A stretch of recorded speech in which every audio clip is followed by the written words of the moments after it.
c'est le plus gros taquet que j'ai vu depuis un moment. C'est un chaos en direct qui a été infligé à Nicolas Bedos. Donc on va regarder ça. Et ensuite on va en tirer quelques leçons de vie. Parce que ce dernier chaos, donc là il s'est fait détruire médiatiquement Nicolas Bedos.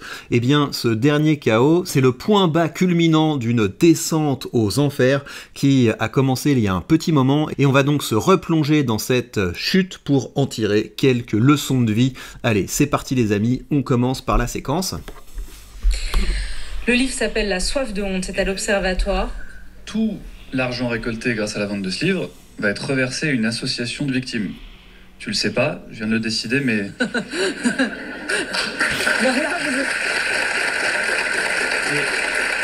C'est comme ça. C'est sérieux ce qu'on dit là. C'est sérieux ce qu'on dit là. Oui, mais c'était une manière de te montrer que c'est important le consentement. Bah oui. Tu vois, je décide que l'argent est reversé à cette association sans te demander ton avis. La soif de honte. À l'Observatoire. Ouais, vous avez vu le petit sourire, le faux sourire qui redisparaît immédiatement en quelque chose de beaucoup plus sérieux. Donc vous avez compris la séquence, vous avez Nicolas Bedos qui est là pour faire la promotion de son livre, et vous avez le comique de l'émission qui vient pour dire, écoute, je capte les droits de ton livre sans te demander ton consentement, faisant évidemment référence aux affaires de Nicolas Bedos. Je me suis tué pendant 2 ans, condamné pour agression S. L'auteur sort un livre pour raconter ce qui l'a conduit à cette chute. Donc on va se plonger dans cette chute, mais d'abord la séquence.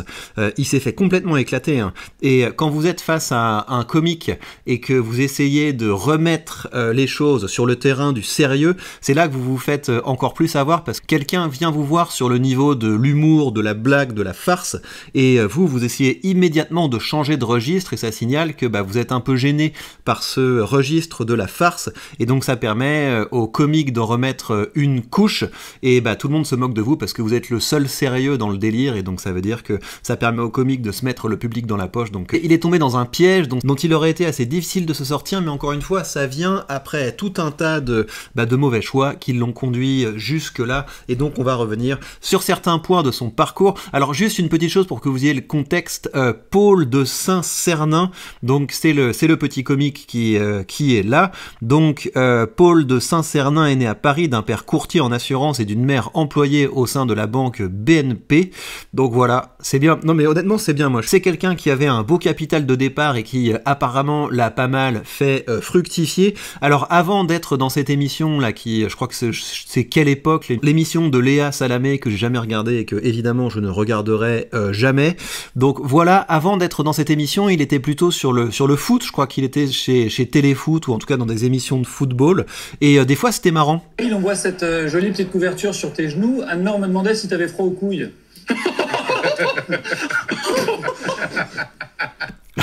C'est drôle, il rigole après parce qu'il a pas le décalage, mais j'aime bien en fait la tête avec laquelle il balance ça. C'est drôle en fait, c'est drôle, mais pourquoi c'est drôle? Non, je suis désolé, normalement on n'explique pas les blagues, mais on n'explique pas les ressorts de l'humour, mais là je trouve que c'est quand même assez marrant, la tête un petit peu contrie comme ça, de oui, attends, qu'est-ce qui se passe? Non, je trouve ça très marrant, voilà, c'est marrant. Danilo. Devant, tu mets Icardi ou ma tante? Ou qui? Ma tante. Ouais, il a le côté un peu irrévérencieux comme ça. En fait, c'est drôle, si vous connaissez pas le monde du foot, c'est drôle parce que le monde du football, c'est justement un endroit où la communication est complètement verrouillée, où il y a exclusivement de la langue de bois. Donc mettre quelqu'un qui pose des questions comme ça, là le comique joue très bien son rôle. Alors une fois qu'on a dit ça, on va revenir à notre affaire de Nicolas Bedos. Donc pour moi, le tournant dans la carrière de Nicolas Bedos, c'est ça. C'est quand vous aviez l'exclusion d'à peu près tout ce qui se faisait sur cette planète de Dieudonné. Vous avez Nicolas Bedos qui a fait une chronique à charge contre Dieudonné, et on a le droit d'être complètement opposé à Dieudonné. Moi, ça a jamais été mon délire Dieudonné, mais en fait, le problème, c'est que ils sont sur le même terrain. Vous voyez, ce sont deux comiques, et quand vous êtes deux comiques, l'objectif, c'est plutôt de surpasser son adversaire en étant plus drôle que lui, plutôt qu'en tombant dans le terrain de la morale, quoi. Et je pense que en faisant ça, en faisant un peu une chronique maison, là, une chronique qui ressemble un petit peu à une commande, parce qu'il fallait à ce moment-là absolument tout le monde condamner Dieudonné, je me permets de vous donner une petite leçon de vie. Quand tout le monde tape sur quelqu'un, même si vous le détestez, même si vous êtes en profond désaccord, c'est un petit peu mieux pour votre éthique de ne rien dire plutôt que d'aboyer avec les loups. Mais voilà, Nicolas Bedos a décidé d'aboyer avec les loups et ça donnait un truc comme ça. Et je ne dis pas bravo à ce con de Diodo qui a kidnappé l'humour sur les feuilles et les rebeux pour mieux servir une soupe cuisinée à Berlin dans les années 40. D'ailleurs, avant de partir, moi aussi, je vais te faire une petite quenelle maison. Ma quenelle à moi, ça s'appelle une merguez. Et je te l'enfonce dans ton gros... Hop, hop, hop.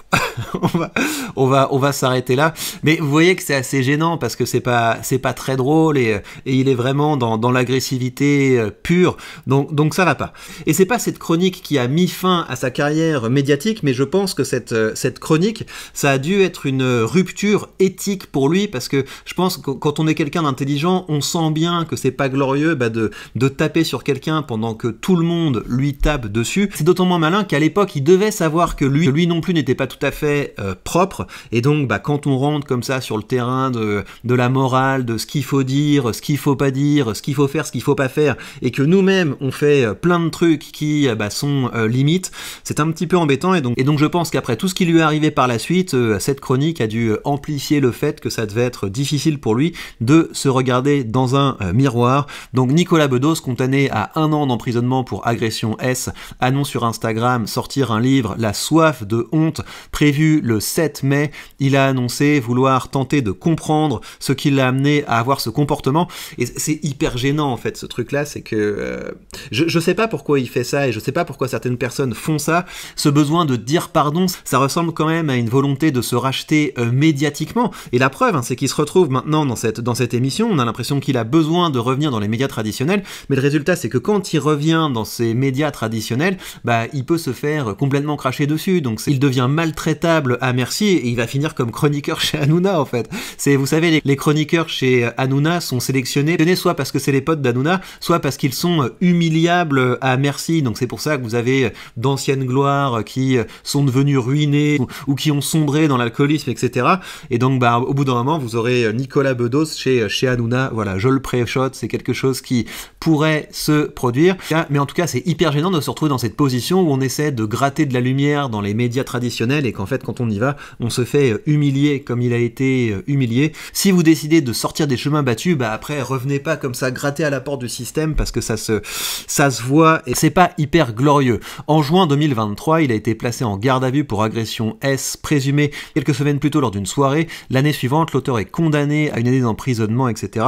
Aujourd'hui, je raconte, il est coupable d'agression sexuelle. Le quadragénaire a décidé de raconter son expérience dans un livre.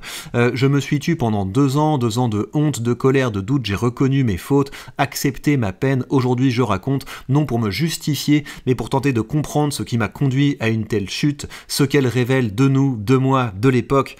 C'est quand même hyper gênant. Faire un livre là-dessus et puis ensuite venir essayer de le défendre dans des médias qui vont nous cracher dessus, c'est très gênant.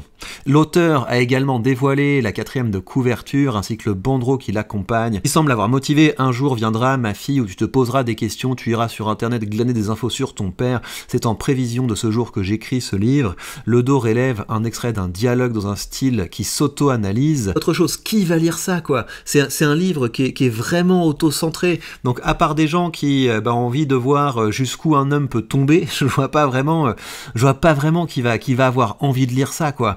Donc présentation: tu n'as pas pris conscience que le temps avait passé, qu'une boîte de nuit n'est pas une foire et que l'époque n'excuse plus ce que certains minimisaient. C'est possible, je l'admets. On n'en veut plus des types comme toi, et si les galères qui t'attendent peuvent en dissuader d'autres de devenir des types comme toi, tu auras servi à quelque chose. On ne parle plus comme avant, on ne pense plus comme avant. Ceux qui résistent ne sont pas des victimes, ils sont les derniers vestiges d'un monde qui s'efface. Leur disparition n'est pas une injustice, c'est le passage de relais. Ils ne seront pas remplacés, ils seront oubliés, et avec eux, ceux qui l'incarnaient. J'ai compris trop tard. Voilà, donc c'est vraiment ça en fait. C'est des gens qui ont fait à peu près n'importe n'importe quoi pendant une période, et maintenant ils font leur chemin de pénitence woke, et ils vont essayer de discréditer toutes les personnes qui sont un peu de droite, mais ça existe des gens de droite qui n'ont pas fait absolument n'importe quoi, hein. Ça existe des gens de droite qui se sont casés, qui ont construit une famille, qui ont lancé une entreprise. Donc merci, mais non merci, il y a plein de gens qui n'ont pas besoin de faire pénitence, il y a plein de gens qui pensent que le monde d'avant n'a pas disparu, c'est juste que vous étiez une fraction du monde d'avant, vous étiez une fraction médiatique du monde d'avant, vous étiez les petits jet-setters du monde d'avant, mais ne prenez pas votre cas pour une généralité. Un ouvrage qui divise avant même la sortie dans l'espace commentaire, sa démarche est saluée, bravo, c'est très courageux. Ça me fait penser à Beck BD, vous voyez, Beck BD qui aujourd'hui est en mode aussi un petit peu pénitence, voilà, on a fait des choses, on ne savait pas que c'était mal, et maintenant on sait que c'est mal, etc. Même si certains se félicitent, d'autres ont dénoncé l'aspect mercantile. Vous n'aurez pas un centime de ma poche, j'espère que les bénéfices iront à des associations de défense des victimes d'agressions. Encore une carrière brisée, un fils d'eux qui va faire du fric de ses comportements délinquants.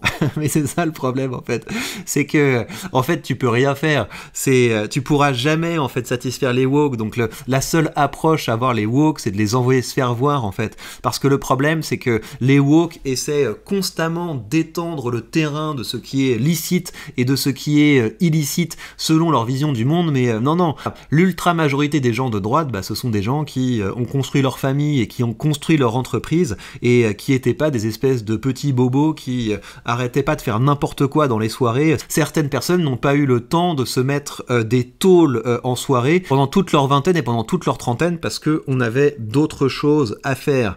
Bref, si on en revient aux leçons de vie, je dirais que la première leçon, c'est de ne pas dauber sur vos collègues et surtout ne pas profiter d'un moment où un de vos collègues a un coup de moins bien comme ça pour lui marcher dessus, parce que ça se voit, ça se sent, et donc je pense que cette chronique-là, c'était une erreur, et je pense qu'il s'est discrédité auprès de beaucoup de monde, même des gens qui n'aiment pas Dieudonné, hein. Il s'est discrédité à ce moment-là, parce que le côté je marche sur quelqu'un qui est à terre, ça ne va pas. L'autre chose, c'est que si on a décidé de faire un peu le punk anti-système, parce que c'était ça les chroniques de Nicolas Bedos, c'est qu'il allait dans des émissions avec des woke, hein, parce que, enfin voilà, lui c'est quand même l'incarnation du wokisme, et il venait en mode je suis un peu un punk, je suis un malade, etc. Et si on décide de faire ça, après on ne revient pas ramper dans les mêmes émissions, parce que sinon ce qui se passe c'est qu'on se prend des énormes taquets par les nouveaux petits chouchous de l'appareil médiatique. Et puis finalement je pense que la dernière leçon c'est plus une leçon qui relève de l'éthique de vie, c'est qu'il vaut mieux éviter de faire des choses qui nous contraindront plus tard à nous excuser, et c'est pour ça que ça vaut la peine, surtout quand on est une personnalité qui aspire à certaines reconnaissances publiques, c'est important de se faire un document avec nos lignes rouges, avec notre vision, avec notre mission, et de toujours en revenir à ce document avant de prendre position. Parce que si vous voulez, évidemment qu'on va vous reprocher vos actes, évidemment qu'on va vous reprocher vos propos, parce qu'il n'y a aucun acte et aucun propos qui ne mettra tout le monde d'accord. Par contre, c'est important de faire et de dire des choses que vous pouvez justifier parce qu'elles sont en accord avec votre éthique. Parce que c'est pas grave en fait de se faire traîner dans la boue, c'est pas grave qu'il y ait des gens qui vous disent ouais, ce que tu fais c'est vraiment nul, etc.